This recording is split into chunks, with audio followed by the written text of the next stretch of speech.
Cloudtts. Walking in the Footsteps of the Buddha. Author Thich Nhat Hanh. Book 3.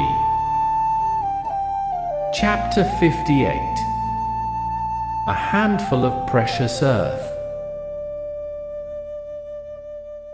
One day, while out begging in a poor hamlet, the Buddha met some children playing on a dirt path.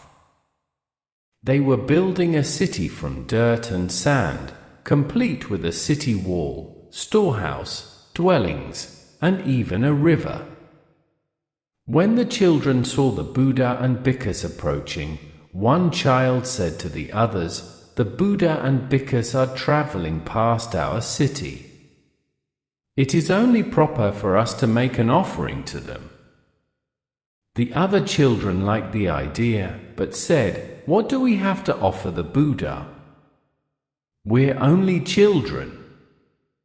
The first child answered, "Listen, my friends. There are great reserves of harvested rice in the storehouse of our city of dirt and sand. We can offer some of it to the Buddha." The other children clapped their hands in delight. They dug out a handful of dirt from their storehouse and, pretending it was rice, placed it on a leaf. The first child lifted the leaf in his 2 hands and respectfully knelt before the Buddha. The other children knelt beside him. He said, "The people of our city respectfully offer this rice from our storehouse. We pray you will accept it." The Buddha smiled. He patted the boy on the head and said, "Thank you, children, for offering this precious rice to us. You are most thoughtful." The Buddha turned to Ananda and said, "Ananda, please take this offering, and as soon as we return to the monastery, we can mix it with water and daub it on the earthen bricks of my hut." Ananda took the handful of earth. The children invited the Buddha to sit with them on a large rock beneath a nearby banyan tree. Ananda and the other bhikkhus gathered around too. The Buddha told the children a story. Many lives ago, there lived a prince named Visvantara. He was a very generous and kind-hearted man. He always shared with the poor and needy, never hesitating to part with anything he owned. His wife, Marjorie, was equally generous. She knew how much pleasure it gave her husband to help others, and she never expressed any regret about the things he gave away. They had a son named Jalin and a daughter named Krishnajina. During a famine, Prince Visvantara asked his father's permission to distribute rice and cloth from the imperial stores to the poor. The king consented. So great was the people's need that the stores were nearly exhausted. This caused alarm to a number of imperial advisors. They wanted to devise a scheme that would prevent the prince from giving any more away. First, they told the king that the prince's indiscriminate giving would be the ruin of the kingdom. They revealed that the prince had given away one of the treasured imperial elephants. At this, even the king grew alarmed. He allowed his ministers to talk him into banishing his only son to the remote mountains of Jayatura, where the prince would experience firsthand the hardships of a simple life. Thus, Visvantara, Marjorie, and the 2 children were sent into exile. On their journey to the mountains, they met a poor beggar. The prince removed his fine jacket and gave it to the man. When they encountered more poor people, Marjorie removed her own fine jacket and gave it to them. Before long, Jailin and Krishnajina had given away their jackets as well. The family also gave away their jewels and ornaments to needy people along the route. Before they reached the mountains, they had given away everything they owned that could be traded for food. At last, the prince gave away even their carriage and 2 horses. The prince carried Jailin, and Marjorie lifted Krishnajina into her arms. Without regrets, they walked until they reached Jayatura. They walked and sang as though they didn't have a care in the world. Their hearts felt light and free. It was a long trek, and Visvantara and Marjorie's feet were swollen and bloody by the time they made it to the remote mountains. They were lucky to find an abandoned hut on the mountain slope. The hut had once belonged to a hermit. They swept and tidied the hut and gathered leafy branches to make beds. In the forest, they found an ample supply of wild fruits and greens to eat. The children learned how to gather food, wash clothes in a mountain spring, sow seeds, and tend a garden. The prince and his wife taught the children how to read and write using large leaves for paper and thorns for pens. Though their life was difficult, they were content.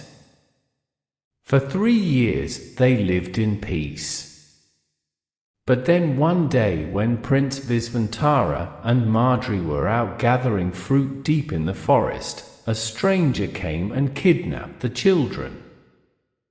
The prince and his wife searched for many days throughout the forest and in nearby villages, but they could not find a trace of their beloved children.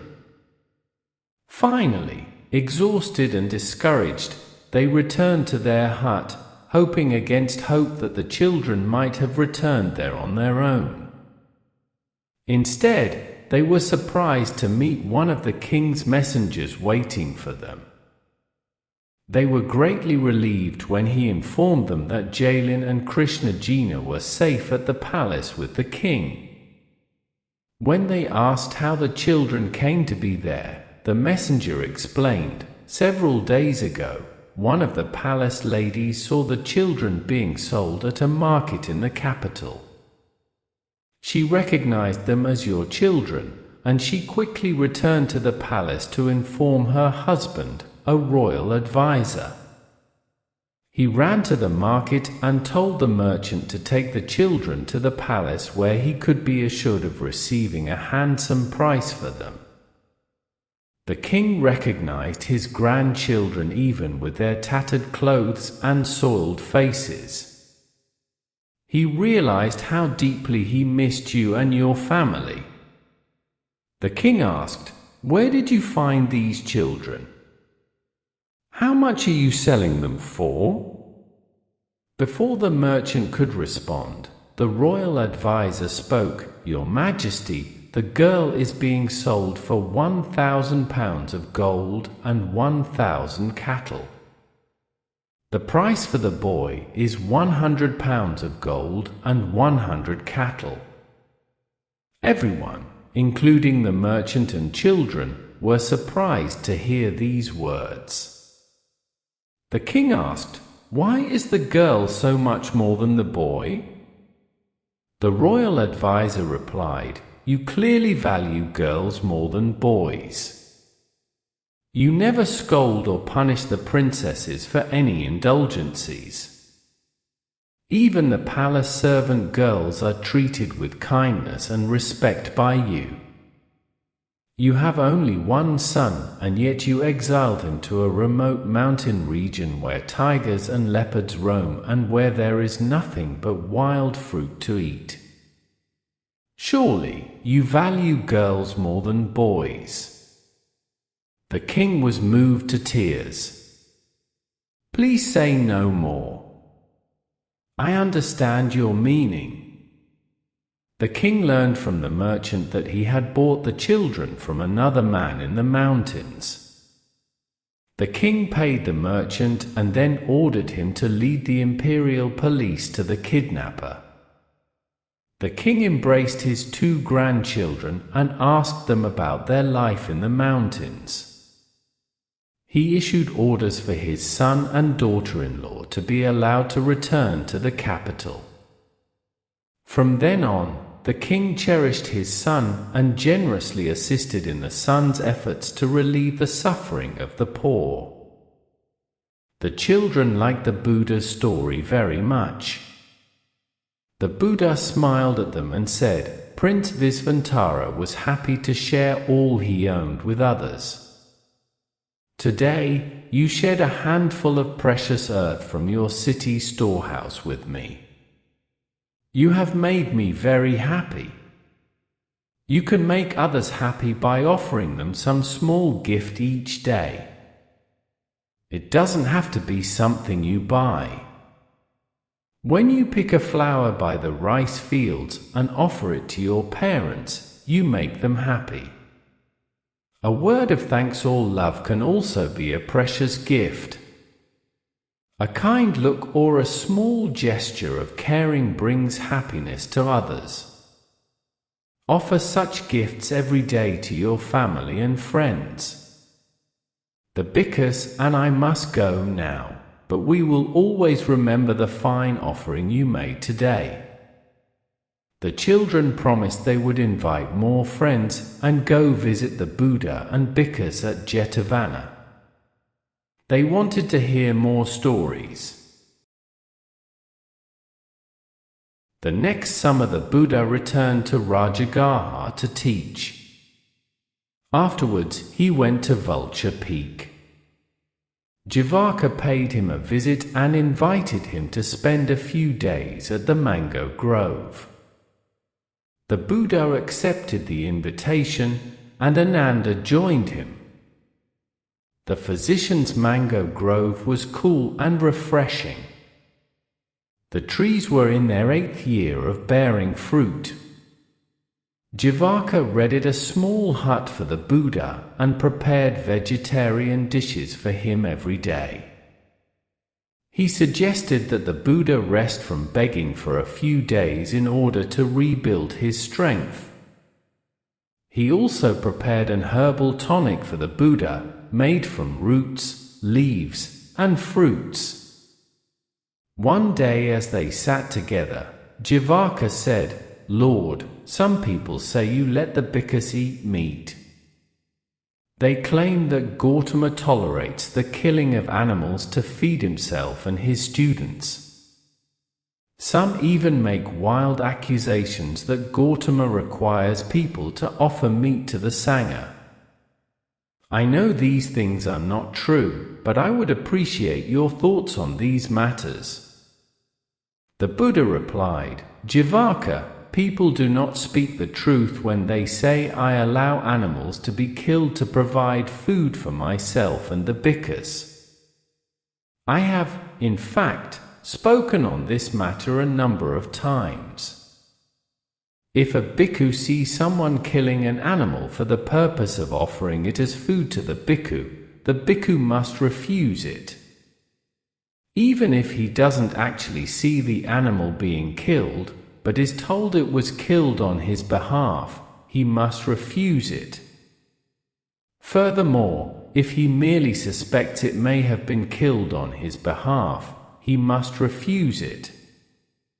Jivaka, according to the practice of begging, a bhikkhu accepts whatever is offered unless an animal has been killed on the bhikkhu's behalf. People who understand the bhikkhu's vows of compassion offer only vegetarian food to the monks.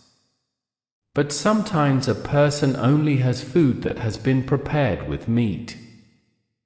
Also, persons who have not had previous contact with the Buddha, the Dharma, and the Sangha do not know that the bhikkhus prefer vegetarian food. In such situations, the bhikkhu accepts whatever is offered to avoid offending the giver and to create an opportunity for contact so that the person may learn about the path of liberation. Jivaka, someday all the people will understand that bhikkhus do not want animals to be killed. At that time, no one will offer meat to the bhikkhus, and the bhikkhus will be able to eat only vegetarian food. Jivaka said, I believe that a vegetarian diet promotes better health. One feels lighter and is less prone to illness. I have been a vegetarian for 10 years now. It is good for the health and for nurturing a heart of compassion. I am happy, Lord, for receiving your clear teaching about this. Jivaka also commended the Sangha's practice of being careful not to eat food left over from the previous day. Food kept overnight could spoil and cause illness. The Buddha thanked Jivaka and invited him to come to the monastery to speak to the monks again about basic sanitary practices.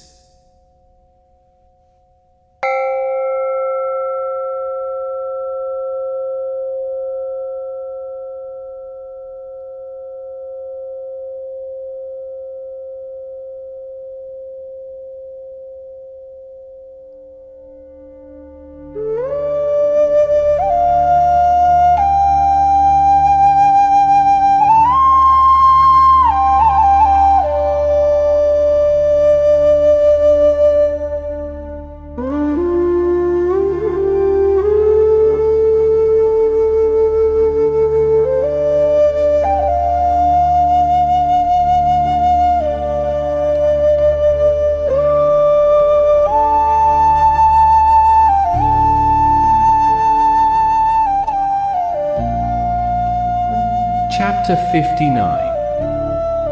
The Net of Theories. Jivaka's mango grove was tranquil and spacious. Scattered throughout the orchard were small huts for the bhikkhunis. One evening, a young bhikkhuni named Subha came to discuss a problem with the Buddha. She had completed her begging and was returning to the mango grove by way of a deserted street, when suddenly a young man appeared and stood in her way. She sensed his dishonorable intentions and began to observe her breath in order to remain calm and clear-headed. She looked directly into his eyes and said, "Sir, I am a nun who follows the way of the Buddha. Please move out of my way so that I may return to my nunnery." The man said, "You are still young and very pretty. Why waste your life by shaving your head and wearing yellow robes? Why live like an ascetic? Listen, miss, your lovely body should be clad in a silk sari from Kosi. Why, I've never seen a woman as pretty as you. Let me show you the pleasures of the body. Come with me." Subha remained calm. "Don't speak foolishly. I seek my happiness in a life of liberation and enlightenment. The 5 categories of desire only lead to suffering. Allow me to pass. I will be grateful for your understanding." But the man refused. "Your eyes are so beautiful. I've never seen such beautiful eyes. Don't think I'm foolish enough to let you go. You will come with me." He reached out to grab her, but Subha stepped out of reach and said, "Sir, do not touch me. You must not violate a nun." Because I was weary of a life burdened with craving and hatred, I chose the life of spiritual practice. You say my eyes are beautiful. Very well, I will pluck them out and give them to you. Better to be blind than violated by you. Saba's voice was full of determination. The man flinched. He knew she was capable of doing what she said. He stepped back. Saba continued, "Don't let your desires cause you to commit crimes. Don't you know that King Bimbisara has issued a decree that anyone who harms a member of the Buddha's Sangha will be dealt with severely? If you do not behave properly, if you threaten my chastity or my life, you will be arrested and punished." Suddenly the young man came to his senses. He saw how blind passion can lead to suffering. He stepped out of the nun's way to let her pass. He called after her, "Please forgive me, sister. I hope you attain your goal on the spiritual path." Saba walked on without looking back. The Buddha praised the young nun for her courage and clarity. He said, "It is dangerous for nuns to walk alone on deserted paths. That is one of the reasons I hesitated initially to ordain women. Saba, from now on, no bhikkhuni should travel alone. Whether crossing a river, entering a village to beg, or walking through a forest or a field, no bhikkhuni should walk alone. No bhikkhuni should sleep alone either.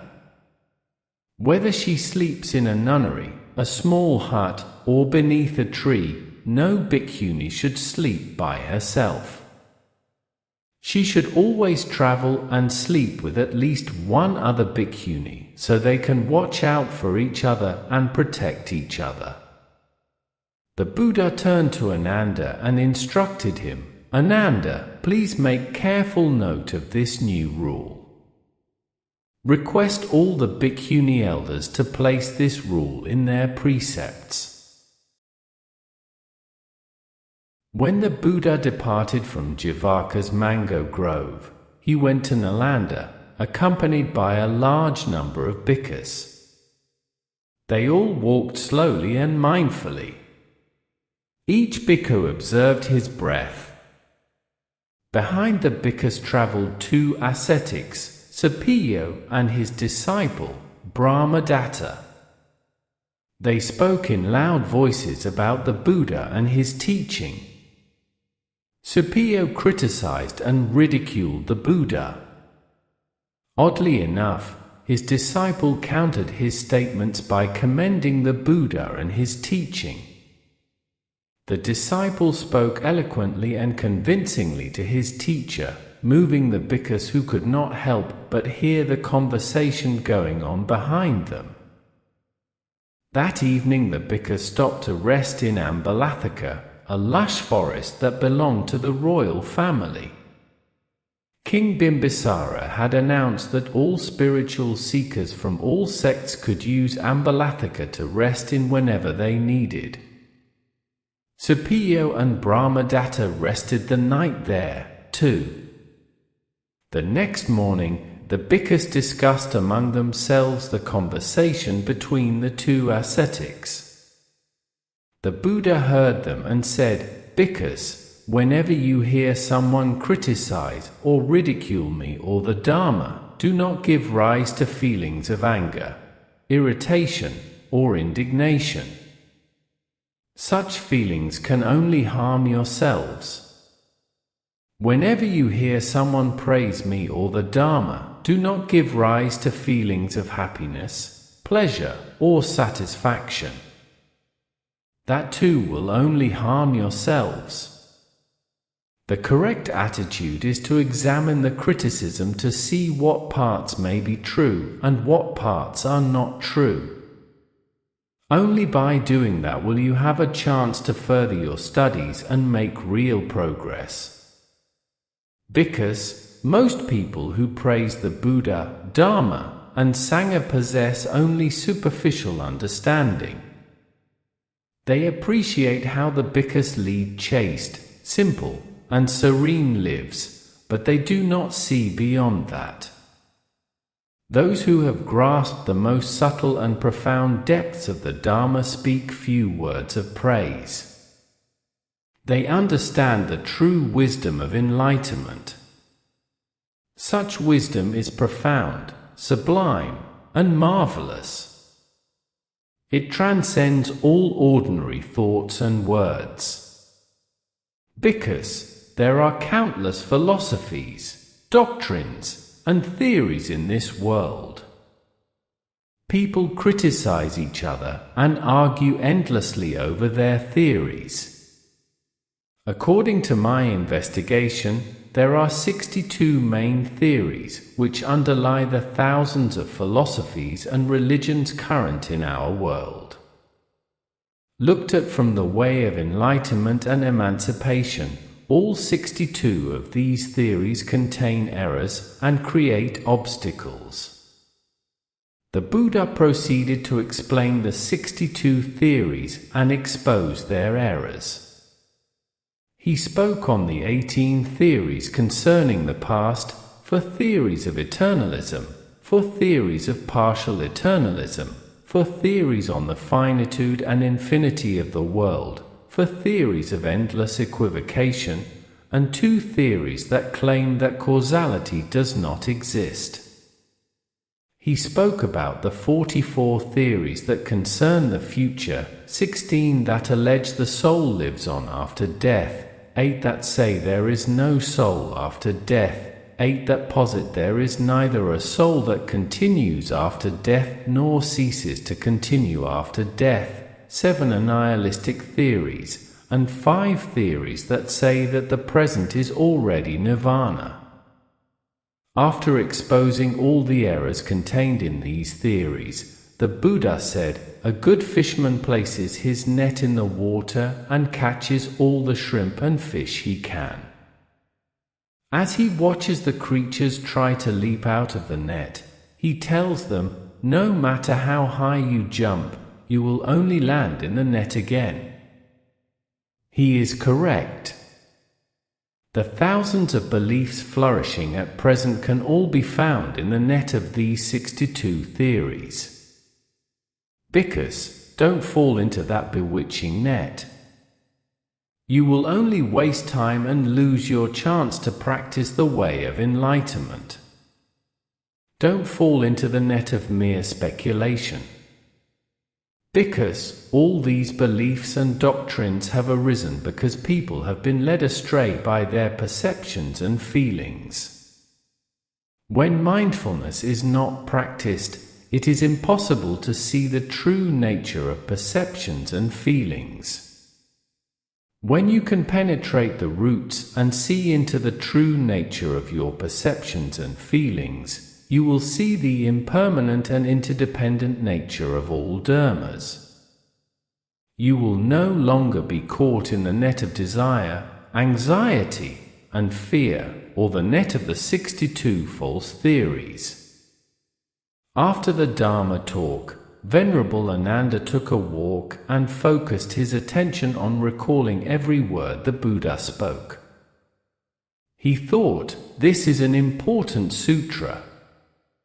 I will call it the Brahmajala Sutra, the Sutra of the Great Net. This net collects all the false theories and dogmas of this world."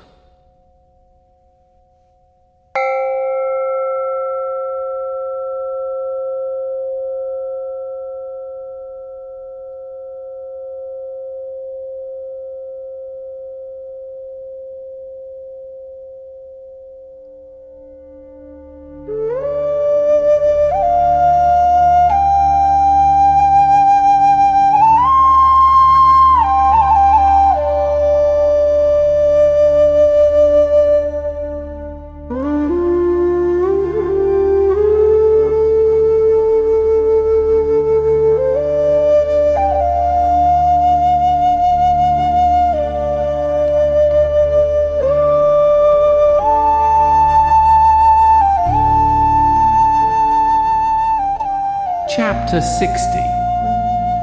Lady Visakha's grief. After Ambalatthika, the Buddha went to teach in Nalanda, and then to Kampa, a large city in the state of Anga. Anga was a populous and fertile region under the jurisdiction of King Bimbisara. There the Buddha dwelled in a cool forest by Gagara Lake, where many fragrant lotus flowers grew. People came in great numbers to listen to the Buddha teach. A young, wealthy Brahmin named Sonadanda also came to meet the Buddha. Sonadanda was known and admired in the region for his astute intelligence. Several of his friends discouraged him from paying a visit to the Buddha. They felt a visit by Sonadanda would grant too much prestige to the monk Gautama. Sonadanda smiled and said that he did not want to pass up an opportunity to meet a man like the Buddha, who was known to possess uncommon insight. Such a chance only presented itself once in 1,000 years, he said. I must go to deepen my own knowledge, said Sonadanda. I want to see in which areas monk Gautama exceeds me, and in which areas I exceed monk Gautama. Several hundred Brahmins decided to join Sonadanda. They walked to Gagara Lake, placing their faith in Sonadanda. They were sure he would show the teaching of their caste to be superior to that of the Buddha. They knew Sonadanda would not bring shame to the Brahmins. When Sonadanda stood before the Buddha, who was already surrounded by dense crowds, he faltered for a moment, not knowing how to begin. The Buddha assisted him by speaking first. He said, Sonadanda, can you tell us what characteristics are essential to be a true Brahmin? If necessary, please cite the Vedas as evidence. Sonadanda was pleased. The Vedas were his particular field of specialty. He said, Monk Gautama, an authentic Brahmin possesses 5 characteristics: an attractive appearance, skill in chanting and performing rituals, purity of blood that can be traced back 7 generations, virtuous action, and wisdom. The Buddha asked, of those 5 characteristics, which are the most essential? Can one still be a true Brahmin if any of the characteristics are absent? Sonadanda reflected and responded that the last 2 characteristics were the only ones truly indispensable. Physical beauty, skill in chanting and performing rituals, and purity of blood were not absolutely essential. Hearing Sonadanda say this disturbed the 500 Brahmins that had accompanied him. They all stood and shook their arms to challenge Sonadanda's statements. They felt he had been swayed by the Buddha's questioning and that his responses were an embarrassment to their caste. The Buddha turned to them and said, Honored guests, if you have faith in Sonadanda, please be quiet and allow him to continue speaking with me. If you no longer have faith in him, ask him to sit down, and I will speak with any one of you instead. Everyone fell silent. Sonadanda looked at the Buddha and said, Monk Gautama, please allow me to address a few words to my friends. Sonadanda turned to his fellows and pointed to a young man sitting in the front row of their ranks. He said, Do you see my cousin Angika here? Angika is a handsome and elegant youth. His demeanor is refined and noble. Few, except monk Gautama, can compete with his handsome looks. Angika is also well versed in the Vedas. He possesses skill in chanting and performing rituals. He can claim purity of blood traced back 7 generations on both sides of his family. No one can deny that he possesses these 3 characteristics. But let us suppose that Angika was a drunkard who murdered, robbed, raped, and lied. Of what value would his attractive looks, chanting skills, and purity of blood be then? Dear friends, we must admit that virtuous action and wisdom are the only 2 characteristics truly essential to be a true Brahmin. This is a truth for all, not just a private truth for monk Gautama. The crowds applauded with approval. When the applause died down, the Buddha asked Sonadanda, of these 2 characteristics, virtuous action and wisdom, is one more essential than the other? Sonadanda answered, Monk Gautama, virtuous action develops from wisdom, and wisdom increases thanks to virtuous action. They cannot be separated. It is like using one hand to wash the other, or using one foot to scratch the other. Virtuous action and wisdom assist and nurture each other. Virtuous action enables wisdom to shine forth. Wisdom enables action to grow ever more virtuous. These 2 qualities are the most precious things in life. The Buddha responded, Excellent, Sonadanda. You speak the truth. Virtuous action and wisdom are the 2 most precious things in life. Can you tell us more?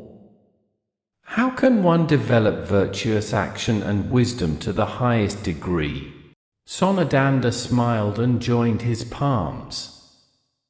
He bowed to the Buddha and said, Master, please guide us.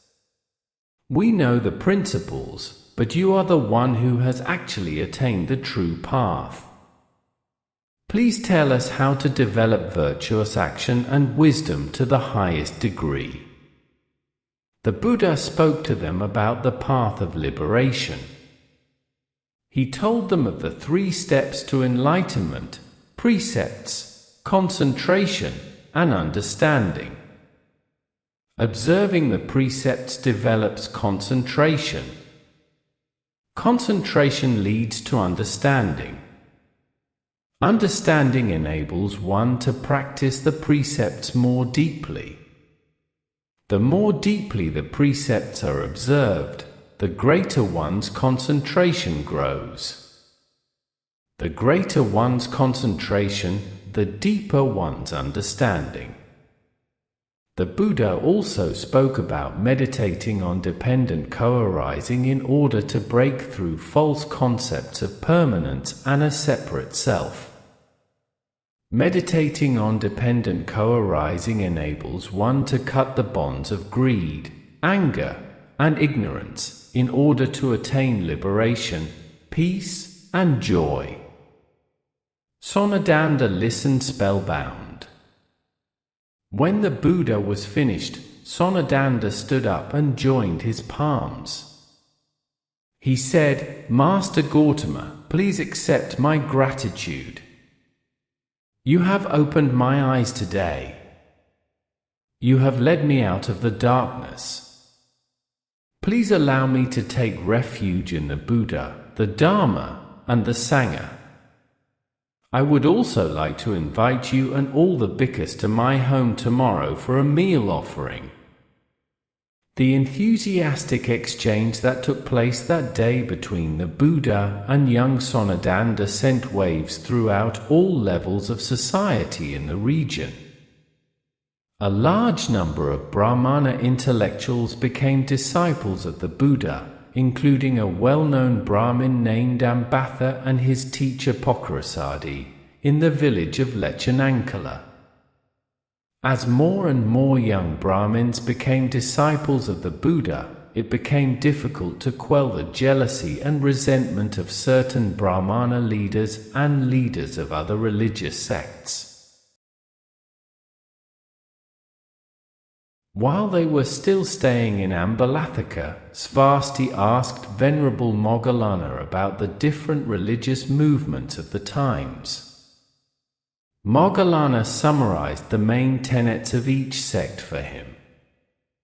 First of all, there was the sect of Purana Kassapa.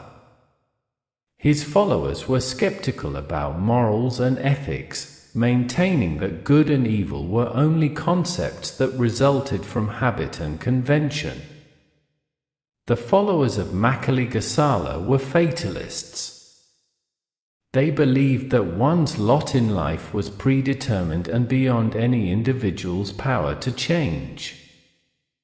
If one attained liberation after 500 or 1,000 years of reincarnation, it was due to one's predetermined fate and not to any special efforts. Ajita Kesakamballi taught the doctrine of hedonism. He maintained that humans were comprised of the four elements: earth, water, fire, and air. When one died, nothing remained. According to this sect, one should experience as much pleasure as possible while still alive. The sect headed by Pakuda Kakayana took the opposite view. They believed that one's true soul and body could never be destroyed. They claimed that humans were comprised of 7 elements: earth, water, fire, air, suffering, happiness, and life energy. Birth and death were merely outward forms that resulted from the temporary combination and dissolution of the 7 elements, while one's true essence was immortal and beyond destruction. Venerable Sariputta and Moggallana had belonged to the sect founded by Sanjaya Balathaputta. Sanjaya taught a doctrine of relativity. He believed that truth changed according to circumstances, time, and place. What was true for one situation might not be true for another. A person's awareness was the measuring rod of all things. Nigantha Nataputta led a sect of ascetics who practiced austerities. They did not wear clothes, and they strictly observed the precept against killing other living beings. Nigantha taught a kind of dualistic fatalism. He believed that 2 forces, jiva and ajiva, or life and non-life, were the basis of the universe. His sect commanded great respect and influence in the society of the times. The Bhikkhus frequently came into contact with Nataputta's ascetics. Both communities shared a common respect for life. But there were many differences between the 2 communities, and some of Nigantha's followers bitterly opposed the Bhikkhus. Venerable Moggallana found the views of the ascetics too extreme, and he did not hesitate to express his opinion.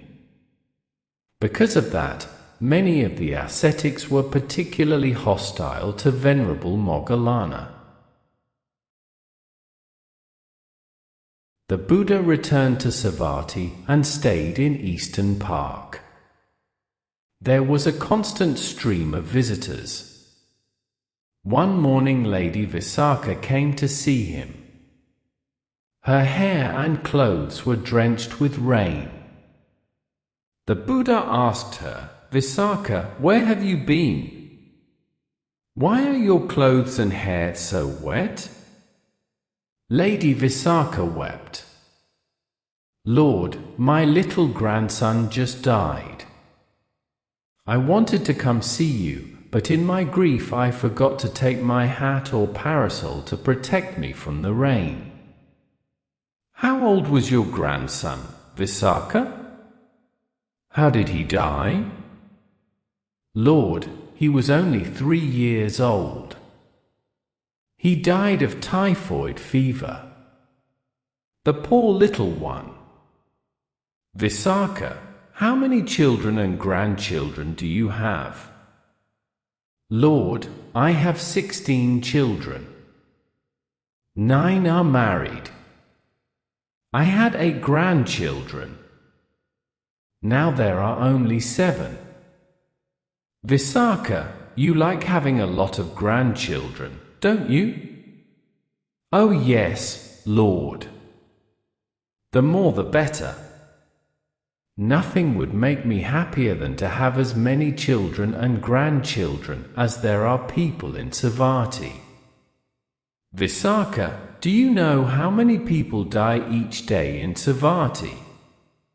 Lord, sometimes 9 or 10, but at least one person dies every day in Savatthi. There is no day without a death in Savatthi. Visakha, if your children and grandchildren were as numerous as the people of Savatthi, your hair and clothes would be as soaked as they are today every day. Visakha joined her palms. I understand. I really don't want as many children and grandchildren as there are people in Savatthi. The more attachments one has, the more one suffers. You have often taught me this, but I always seem to forget. The Buddha smiled gently. Visakha told him, Lord, you usually return from your travels only just before the rainy season begins. Your disciples miss you greatly the rest of the year. We come to the monastery, but it seems empty without you. We walk around your hut a few times and then return home, not knowing what else to do. The Buddha said, Visakha, diligent practice of the teaching is more important than paying visits. When you come to the monastery, you have a chance to listen to other venerables teach the Dharma. You can ask them questions to assist you in your practice. The teaching and the teacher are one. Please don't neglect your practice simply because I am not here.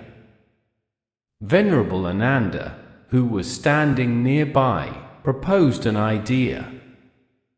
It would be nice to plant a Bodhi tree here at the monastery.